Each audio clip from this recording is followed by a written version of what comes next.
Hi guys, I'm Adam Wilborn from WhatCulture. And I'm Andy Murray from WhatCulture. And coming up today, has EC3 already left Impact Wrestling after his recent return?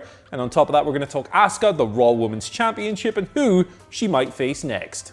Also, the entire RETRIBUTION storyline appeared to be retconned yesterday, and Angel Garza's got a new storyline. This is the news. Oh, and by the way, Braun Strowman's in the men's Raw Survivor Series team. I guess that's a story.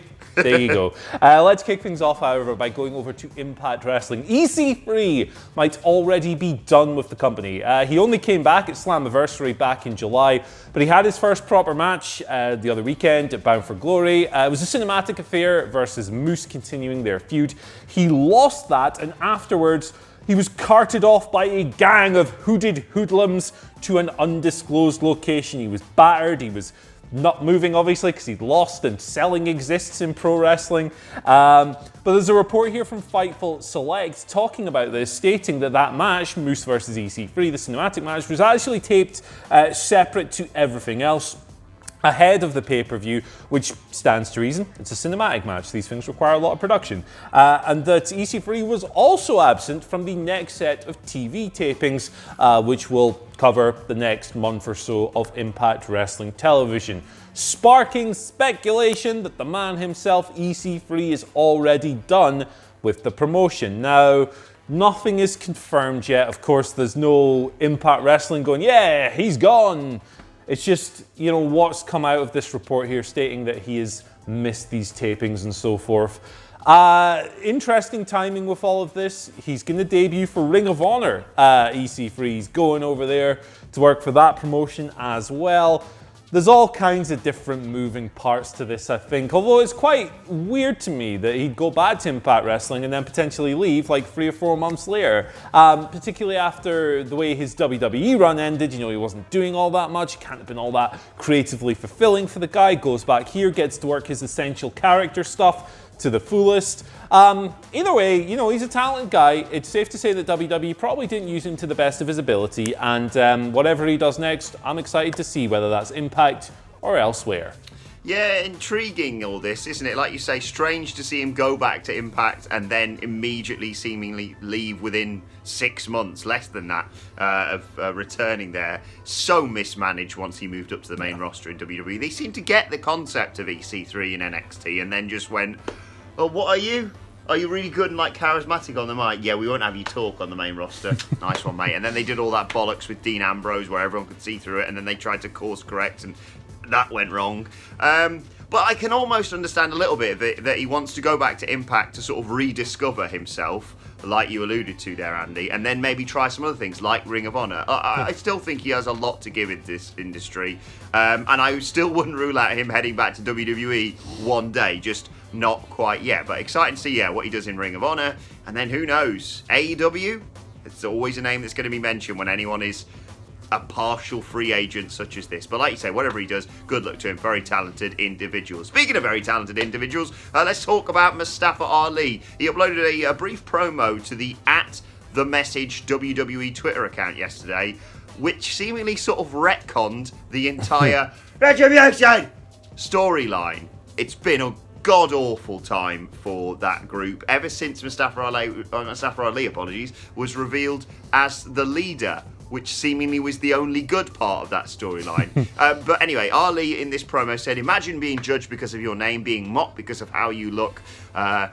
He'd given the rest of this stable names and masks so that they too can know how it feels to be ridiculed for their monikers and appearances and see the world as he sees it. He said, imagine that, it panned out, there's the masks for everyone in Retribution. So they've completely altered what the whole reasoning behind this stable is. And yet, because it's Mustafa Ali, Andy, he almost made chicken salad out of, well, you know what. Yeah, I mean, he deserves credit for trying to do that here, right? He deserves credit for getting handed this role and, you know, all the things that have come before it to make it so divisive and so forth. And him to kind of get these rotten, moldy lemons and try and make a nice, delicious lemonade drink is quite admirable. And look, he cuts a really great promo. We've known that for a while. Mustafa Ali's a really talented guy. And I think on top of this, if you just took Retribution as being the past 12 hours or so, or from when that video was uploaded to what happened on Raw, you could look at that and go, hey, that's pretty good stuff, right? I mean, these disenfranchised people, I'm going to give them names and they're going to be mocked so they know how it feels. And then on Raw, they beat up, who on earth did they beat up on Raw again? Ricochet and Tucker. And Tucker Knight, who apparently has his surname back and is a jobber now. And a lot of crap gear. Yeah, a lot of crap gear. If you took all of that in a bubble and looked at it, it's good stuff. It's pretty good stuff. But the problem with this stuff, as usual, is that WWE are asking you to do the creative team's job for them and forgive 2 months of just really crap presentation and booking. And I don't think it's fair of them to ask their audience to just, suspend disbelief to this ridiculous level and accept that this was the plan all along when clearly it wasn't. Michael Hamflet used the perfect term for this on Twitter when analysing the segment last night. It's gaslighting. That's what it is. And I wish they wouldn't do it. But like I say, if you isolate the past 12 hours or so, it's pretty good stuff. So, speaking of Retribution, Reckoning might be the next challenger for the Raw Women's Championship. That is, of course, the former Mia Yim. This is a video that was uploaded to WWE's social media channels after the show. Ali cuts pretty textbook Retribution promo, which is to say good, because he's really good. And he cues up Reckoning, who comes in saying that she wants to decontaminate every aspect of the industry, including the women's division. She claimed that the scene had been rained on by some dancing clown for far too long. She name-dropped Asuka before Ali wrapped it up, saying that no sin is forgiven until it's punished, and Retribution's work has only just begun. So, Reckoning versus Asuka for the Women's Championship. It's a interesting proposition. They've never wrestled each other. Reckoning coming into WWE as Mia Yim, formerly full-time in 2018. Asuka was already on the main roster by then, so there wasn't really any crossover, limited opportunities for crossover and so forth. Could be a cool match. I don't think Reckoning's wrestled, right, since she became a Retribution member? Have I got a hole in my Swiss cheese brain? No, you're right. As far as I know, she just did that thing where she, I don't know, had some sort of seizure and got one of the eliminations off the back of it in that elimination match last week. Actually, Adam, I think you'll find she was possessed, so... Oh, right. Nonsense. But it'll be interesting to see how she wrestles with that weird mask on that she doesn't look entirely comfortable with. It slips off her face quite a bit when she's talking. But Mia Yim's always been a good wrestler. She was great in TNA. She was great in the Mae Young Classic and so forth. She had a good little NXT run. Maybe not hitting the same highs as like a Shayna Baszler or an Io Shirai. But I'd be excited to see the match. Never seen it before, so that's cool. Exactly, and when you think about what Asuka was able to do with, no offense, I'm not trying to be too patronising here, but with like Zelina Vega, Mia Yim is a far better wrestler than her. And, yes, she had some missteps in NXT. I still remember us spending that... God, remember when you spent birthdays with people? Us spending that birthday of mine. Was it last year? Watching TakeOver Toronto? And, that was crap, that match with Shayna Baszler on that one. But, yeah, I do have faith. Aside from every single time I've seen a member of this group, aside from Ali wrestle, they've been fiddling with that mask. And I also think, well, you just take the mask off if you're fighting them, or pull it back so it snaps into their face. Just a thought. But anyway, yeah, intrigued to see what that's going to develop into. And speaking of things I'm intrigued to see what they'll develop into, Angel Garza. It looks like he's got a new romantic storyline revealed on last night's episode of Monday Night Raw. He cut this sort of weird, ambiguous promo claiming to be looking for a special someone out there in the WWE universe. He said that while the object of his desire might seem far apart, what they feel when they see him is real, and there's no need to be embarrassed because he feels the same way. While we cannot share each other's company, he said, we can share the same intimate feeling. He then offered me, whoever he was talking to, a rose. He's gone back to being more of a Lothario character rather than being in one of the worst stables ever, Zelina Vega's gaggle of losers.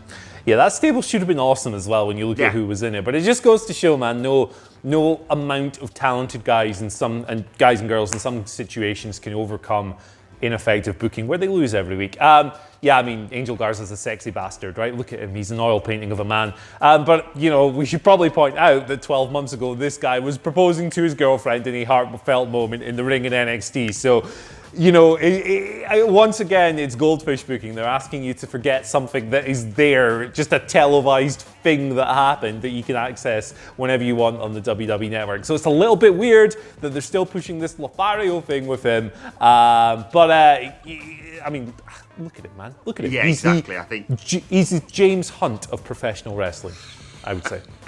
Yeah, I think you look at him, and like Lana being put through a table, it feels so wrong, and yet it feels so right. Let's move on to your Twitter questions at WhatCulture WWE. Of course, you want to get in touch with us. Mark Solid kicks us off today saying, "Morning, guys. So thoughts on Tucker forming a new stable or joining one? He could be the new smart giant." He's the new smart jobber by the looks of things, Andy. Yeah, what's going on with this dude's presentation at the moment? They give him the turn, they give him what looks like the start of the storyline with Otis. There's the mix-up with whatever the hell brand he's on. And then last night he comes back and he's not feuding with Otis. He's not doing this, he's not doing that. He's got really crap attire. He's got his old surname, Knight, across his arse. And he's a jobber. He's losing in under a minute. It's a bewildering presentation. I wonder if Tucker might get scooped into Retribution. He seems like, you know, it'd be kind of a Dark Order thing or a Seth Rollins thing, like you're down on your luck, I'm going to take advantage of that. But he'd be the subject of ridicule, which is what Ali is trying to build this stable into, what they're trying to retcon it into. So maybe he'll slip in there, but at the moment, I think his future is on the jobbing circuit, brother. Nicholas said this the moment it happened, these two split up at Hell in a Cell. He said, "Oh, yeah, because this worked out so well for Enzo and Cass and the Hype Bros. And even, remember, Crime Time back in the day. Yeah. They haven't even done the bit where they feud with each other and then have nothing for them. They've just gone, well, you had that fight backstage at Hell in a Cell. I guess that's it, lads." Right, second question today comes from Aditya Sawant, who says, do you see the Undertaker coming to Survivor Series to celebrate his 30th and then get taken down by The Fiend maybe with a tombstone pile driver, kind of like passing the torch? But Andy, I thought he was retired. Well, I mean, if Mark McCool says he's retired, he's obviously retired. Terry Funk. Yeah, I could definitely see that happening. I wonder if that is something they might use to plant the first seed for maybe a cinematic match at WrestleMania. That seems like something that they could realistically put together with those guys. Bray Wyatt doesn't have anything obvious to do at Survivor Series at the moment. He'd be a weird addition on Team Raw, right? Imagine The Fiend in a Raw t-shirt. T-shirt time with The Fiend, weird. So I could see him doing that. If he's not wrestling on the night, it would be pretty logical for him to just ruin The Undertaker's big night. He loves beating up crazy old dudes, and like I said, it's a believable cinematic match for 2021. And didn't they literally do this 5 years ago as well? They surely did. Also, big fan of Abby the Witch effing and jeffing all over last night's she's Monday a Night shooter. Raw Firefly Funhouse. Wash your mouth out with soap. Final question anyway today comes from Angela Dawn, who says, "Hello, Legend. friends. What wrestling matches or moments have brought tears to your eyes?" A recent one for me is Tessa Blanchard winning the Impact World Championship. Man, oh man. There's a few, but as I grow cynical, cold-hearted, and old, it takes quite a lot for stuff like that to really, really, really get me. And I wish it didn't, because it's a sign of cynicism, like I say, but it's a fact, it does. So the most recent example I can think of comes from 2017, and it's Katsuyori Shibata's return during the, I believe it was the finals of the G1 Climax, that show. If not, it was a show on the G1 Climax. It came obviously after his fantastic, one of my favorite matches of all time with Okada for the IWGP Heavyweight Championship, which turned out to be his last match. The guy suffered some pretty horrific health stuff after that match. He almost died. There was a while where his outlook just seemed really, really, really bleak.